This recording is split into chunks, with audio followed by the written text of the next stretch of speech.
Good morning, listeners and viewers. It's Active Aussie Sean here. Sunday morning, it's August 16. Just a quick video. I was watching TV last night, watching a movie, and a promo for 60 Minutes Australia came on. Apparently, they're going to have an interview with Andrew Tate's lawyer or former lawyer, I think.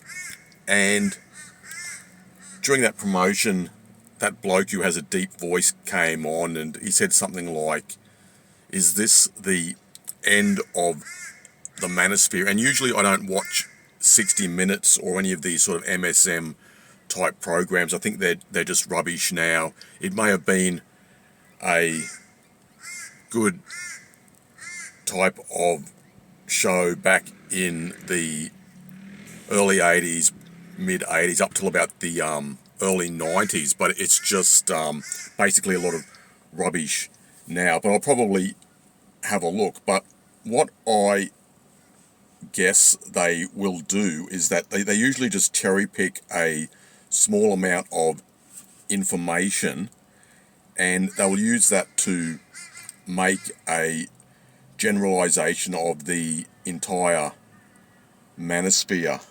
And obviously Andrew Tate is not the only guy involved with the manosphere, and basically he is just like a type of glorified PUA and a grifter, an ultra type grifter. And even if Tate disappears, someone else will just come along and take his place, because there are still a lot of gullible young men out there who just lap up this sort of information, this nonsense, and they are very easily manipulated by people like Tate. And he's obviously not the only one, but I guess you could say he has been one of the most prominent ones that has popped up in recent times. But I never liked Tate. He's just a PUA, a grifter, and all the nonsense, the rubbish with the girls and the cars. And what will happen is that normies will watch programs on MSM about people like Tate, and they'll just assume that anyone within the manosphere is like a sex trafficker, people trafficker, which is obviously just a lot of rubbish, a lot of nonsense. But anyway, I might check that out just to have a look at it. Just want to mention one more thing, especially for you Aussie guys that may be listening. You would have noticed that One Nation has been riding high in the political opinion polls, and they've been level with Labor, the ALP, several times at 29% each.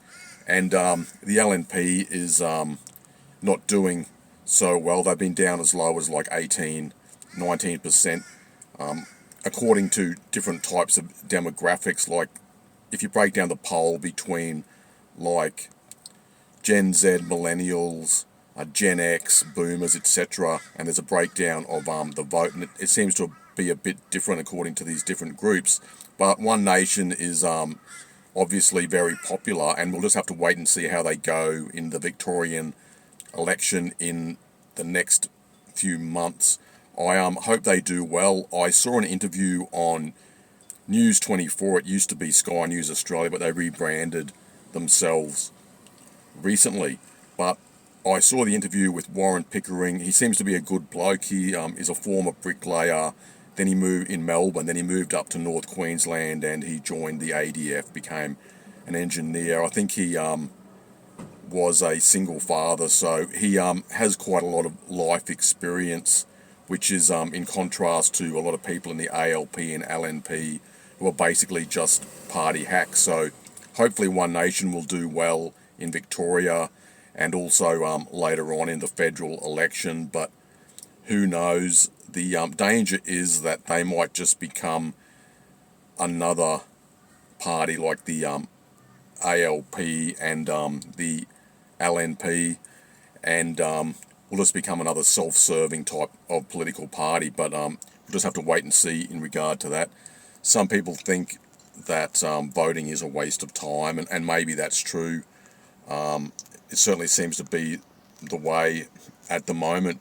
But we've got all these problems in Victoria, in Melbourne especially, with crime and the huge amount of debt. And you would have seen some videos regarding the potholes in Melbourne and out on the rural highway. It's just terrible, because basically they've got no money and they've got so much debt, like 220, 230 billion apparently, thanks to these idiots who've been running the place over the last 10 years or so. So it's just a disgrace. It's like the California of Australia. So hopefully someone can eventually try and sort that mess out, but I wouldn't hold my breath. Anyway, that's about all. I just felt like making another video. I'll be going up to Darwin in 2.5 weeks' time, and I'll make a video up there. I've been thinking about immigration recently, and apparently One Nation wants to slash the immigration rate down to 130,000 per year, but I feel that's still way too much with all the sort of infrastructure problems we're having at the current time. But I'll be up in Darwin at a location which is relevant in regard to immigration and refugees, boat people, etc. in the late 70s. So whilst I'm up there, I'll do a video in regard to that and a few other things. I'll be up there again very shortly. That's about all for now. I hope you like the video. Thanks for listening, and I'll talk to you again soon. Cheers.